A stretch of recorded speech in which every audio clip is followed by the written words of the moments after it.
What's good, YouTube, man? It's your boy, man, Jack Willie Silly, man, aka Mr. Take It Easy before you end up like Beezy, man. Make sure y'all follow my Instagram and Twitch, man. In the description down below. Everything you know about your boy Jay is in the description down below. Like I said, y'all, second channel is going crazy. 1.1K on the way, man. I appreciate all the love, you know what I'm saying? But we got how Israel assassinates people. You know, it's crazy how Israel, you know what I mean, was supposed to be God's chosen people. You know what I'm saying? It's real crazy, man. You know, y'all messed up your own self. Like, it's an honor. Now everybody is God's chosen people. You know what I'm saying? But Israel, man, Jesus. You know, I read the Bible and I be like, Israel, y'all some dumb, you know, y'all some dumb mother effers. You know what I'm saying? Like the amount of times that God tried to give you chances, like, I'm like, bro, you could have been, you know, you were chosen back in it, but you just kept on sinning and sinning and sinning. And I'm just like, good God, and the miracles that y'all seen, we see miracles today for sure. You know what I'm saying? But God, I'm talking about splitting the ocean. You know what I'm saying? It, like God was just like miracles.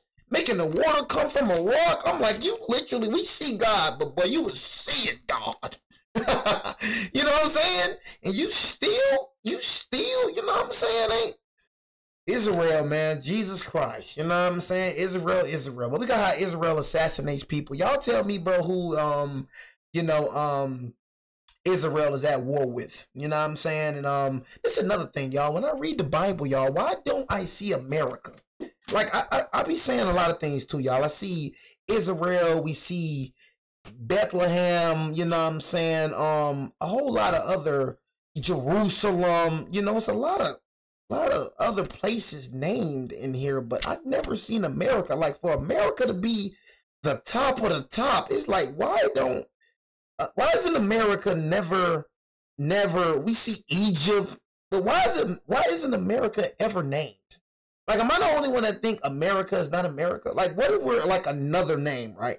You know what I'm saying? And then just people just named it something else. Like, what if we're, you know what I mean, something else, right? You feel me? Am I like, I just think like that. Like, what if we're not America, right? You know what I mean? Because the countries and the continents that people be naming, I'm pretty sure. It's a lot of continents and countries that, you know what I'm saying, that is named in the word, bro. And just America is not one of them. So I'm like, what if we're Babylon? You know what I'm saying? Like, what if we're just like a different, like I'm just saying, bro, like, really, you know, can we really think that long? You know, this is like 2,000 years old, bro. You know what I'm saying? So this goes way deeper than we can imagine. You know, the history books that history books, you know, you gotta go off on your own, bro, to learn true history. You know, the history in school is fake, right? You know what I'm saying? It's like so much lives. What they say, Christopher Columbus sailed the ocean blue 1492. Used to hate that Disney Channel commercial. You know what I'm saying? But Christopher Columbus ain't no discover no freaking America. You know what I'm saying? They love saying that. You feel me? Just keeping it real, man. This been here. This been discovered. You feel me? But I just want to know. I don't think America is called America. I don't know. I just think different, bro. I just don't think certain continents and certain countries is the name, you know what I mean, of what it is today, you know? I feel like they changed it. It was this name, and then they changed it to, On the morning of January 5th, 1996, a phone rang in a quiet house in Beit Lahia, a small city in the Gaza Strip. Yahya Ayeshe, also known as the engineer, picked up. How are you, father? This nigga face got blew off. In an instant, half his face was ripped from his body. The murder weapon? A cell phone rigged with explosives by Israel's most feared intelligence agency, Mossad. See, this making me more paranoid, bro. You know what I'm saying? Now I'm finna be afraid to pick up phones. Now I'm already paranoid. Now I'm finna be afraid to pick up phones. You feel me? God, Lee, man. The engineer was the man behind a string of unalive bombings that brought terror to Israel's streets. Born in the West Bank, Yahya Ayeshe was a prodigy. As a child, he had spent time fixing up old radios and TVs. Everyone around him saw his talent for engineering, but no one knew he would one day use it to build something far more deadly. After earning his electrical engineering degree, Yahya applied for a master's program in Jordan. But when his visa was denied, his life took a different turn. Instead of looking for alternatives to keep studying, he decided to join Hamas.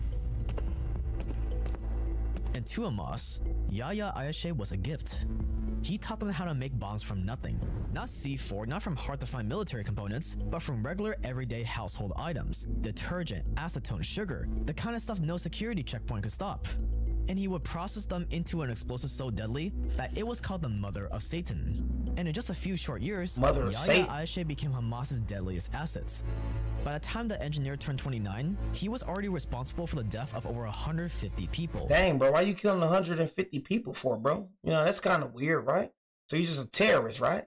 You know what I mean? You doing it in Israel, you know what I'm saying? Do you know, like, God, like, bro, what are you doing? You know what I'm saying? It's crazy how you got, okay. You know what I mean? You killing over 150 people, and I know them 150 people. I know most of them ain't had nothing to do with nothing. So you just killing innocent people, right? Wanted to take him out, but that was not going to be easy.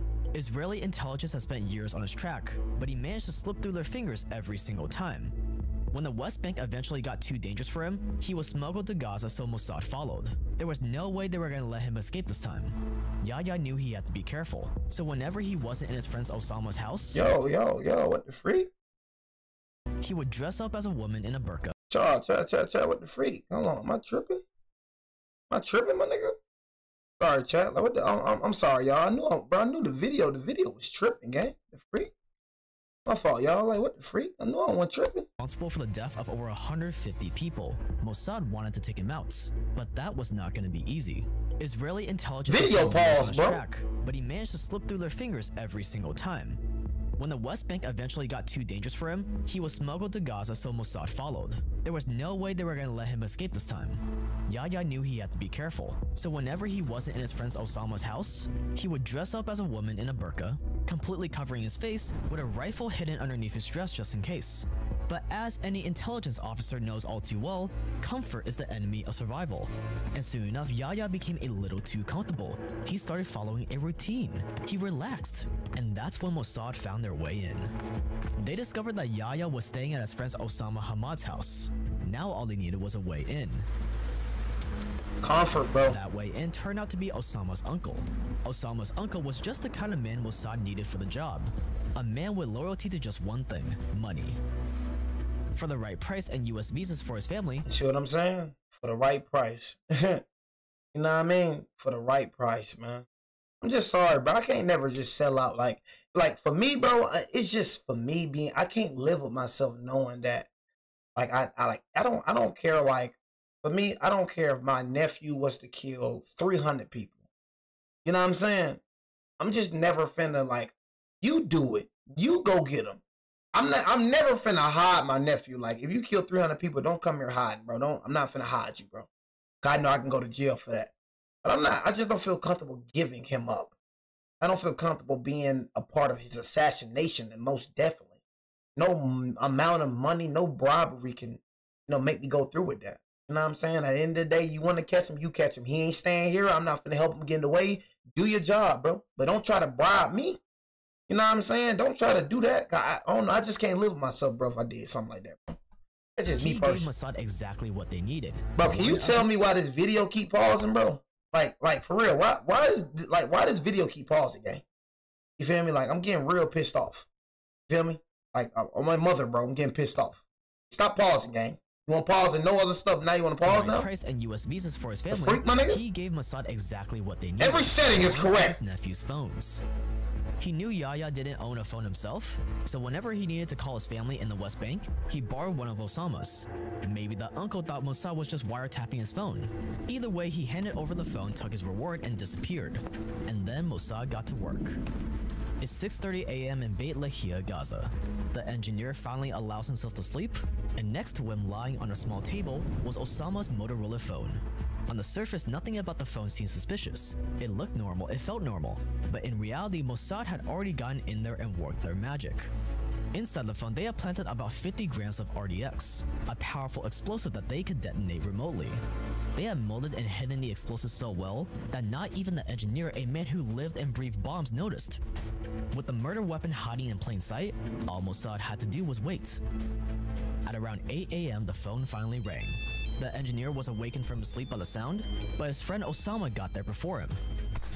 Quietly, he handed the engineer the phone. It's your father. And without a second thought, the engineer held the phone to his right ear. How are you, father? Dang. Outsmarted that Those nigga. were his final words. Dang. The explosion is small and precise. It rips through the right side of the engineer's skull with surgical accuracy, killing him instantly.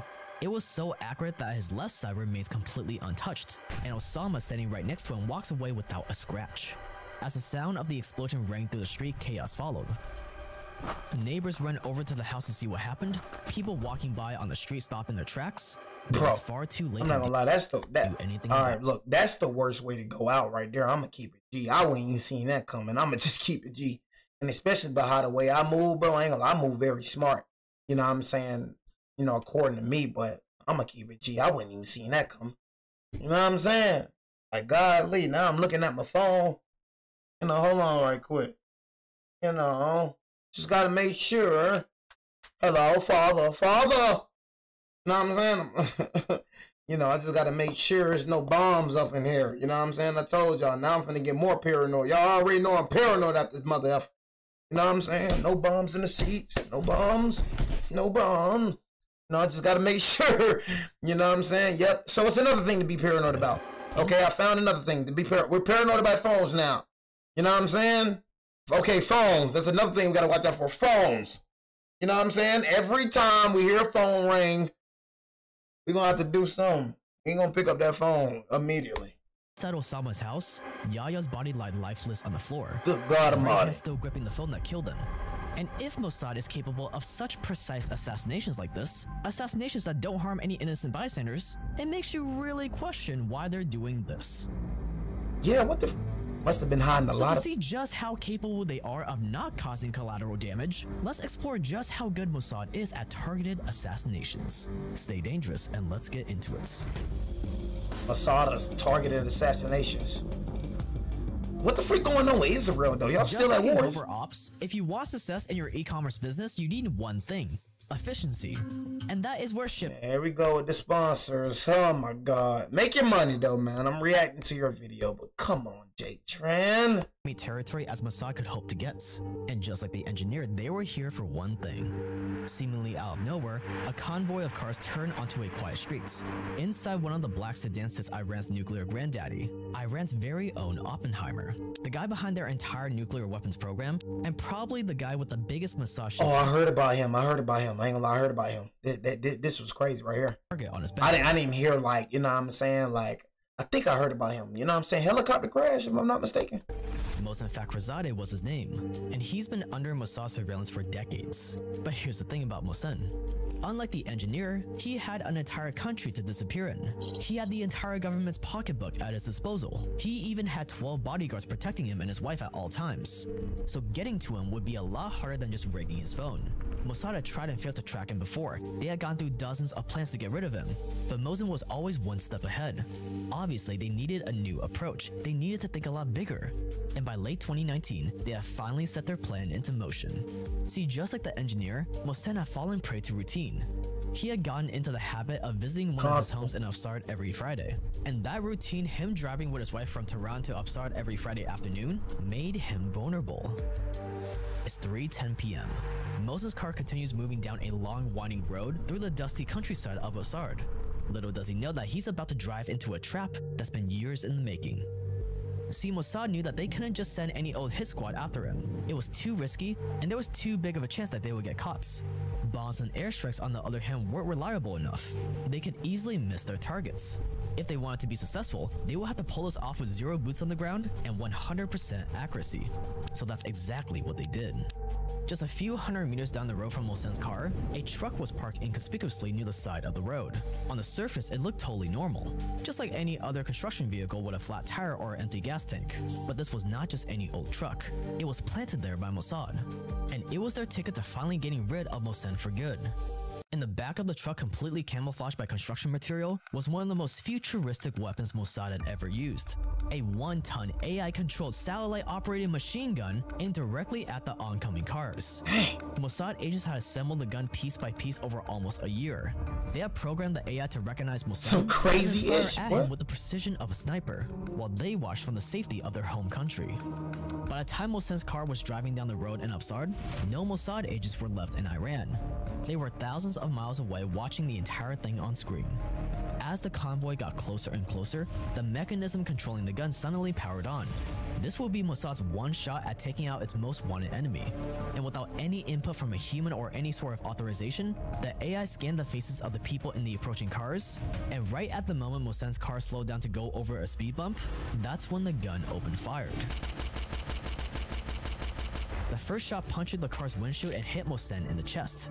His wife sitting next to him didn't even realize what happened until seconds later.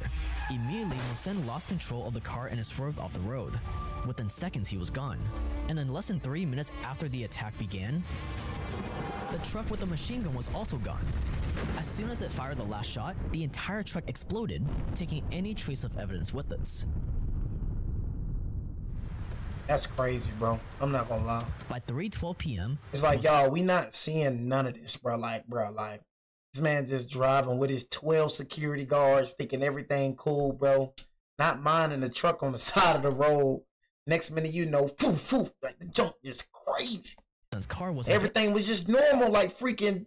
Everything was just normal, like freaking 3 seconds ago. And on the side of the road, blood covering the ground where he tried crawling out to safety. The granddaddy of Iran's nuclear program was dead, assassinated in broad daylight without a human even needing to pull the trigger. No fingerprints, no evidence, no trace of who exactly was responsible. It was as close to a perfect kill as anyone could imagine. It would take Iran months to even prove Mossad was behind it, and even longer to prove that a remote-controlled machine gun had done what no Israeli agent would have ever been able to do.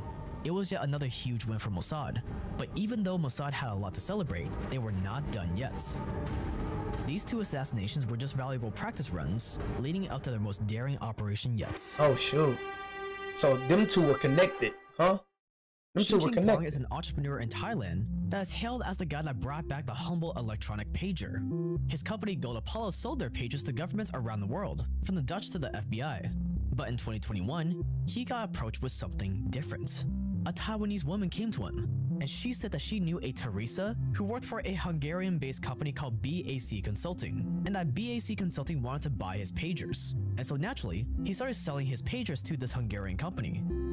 But after a year, this Hungarian company came back to Gold Apollo with a strange request. They wanted to design their own pagers, but put his company's trademark on them. It was strange, but he agreed. And even their payments to him were strange. BAC was supposed to be a Hungarian company, but their payments for the pages came from a bank in the Middle East. And for a while, Xu Qingquang just brushed it off, until September 11, 2024 came around.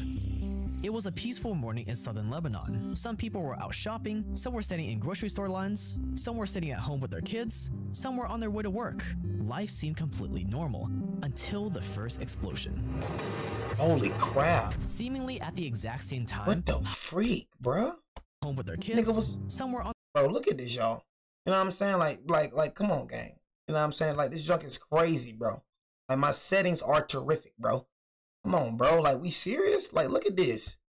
This junk is acting real strange right now, bro. Like, what the freak? I'm gonna have to fix it, bro. But my junk has never done this. Maybe I gotta restart. I don't know. On their way to work, life seemed completely normal. I gotta restart. Until the first explosion. Holy crap, bro. Seemingly at the exact same time, hundreds of pagers across Lebanon and Syria exploded.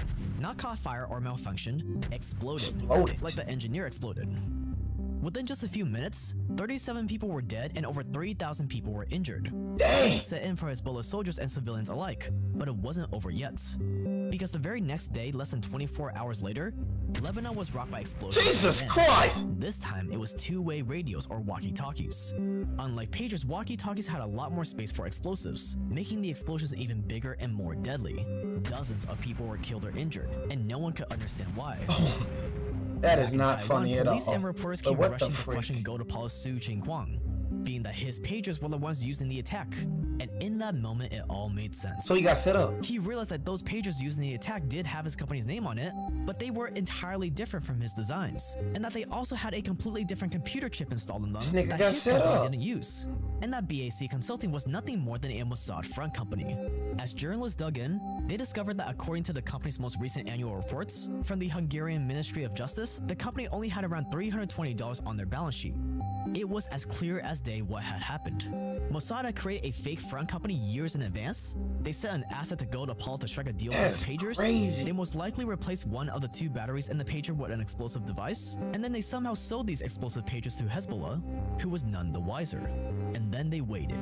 Even though they could have detonated them years ago anytime they wanted, they waited for the perfect opportunity. And after October 7th, that opportunity finally came. Just like waking up sleeper agents, the explosives in the pagers and walkie-talkies were detonated completely remotely. No group of assassins or elaborate operations, just the push of a button, killing dozens or injuring thousands of people in a matter of seconds. So you just on some terrorist-ish. Had come. From rigging an old school cell phone with explosives, to building an AI-controlled machine gun, to taking out dozens of his targets with one little push of a button. So as you can see, Mossad has gotten pretty good at this art of assassination. They might have even gotten more sophisticated at it than what America is capable of. So we're left with the question that we opened this video with. If they're fully capable of taking out targets with surgical precision, with no civilian casualties, then can we really believe that this was necessary? Jesus Christ. What the freak? That's in Israel? Yeah, holy crap. Humashan, Hummus, whatever your name is. Yeah, hey man. You know, I'm good with y'all, man. You know what I'm saying? I'm just a YouTuber. I would never speak on the Humashans. You know what I'm saying? Oh, these boys some serious people right here. Heck no. You know what I'm saying? If I knew out, boy, what the freak? Somebody blowing up people in grocery stores, getting oranges? You know what I'm saying? Like, heck no, man. But I don't know the problem, what was going on. But, hey, man, Jesus Christ, Israel gets down like that? You know what I'm saying? Man, good God almighty.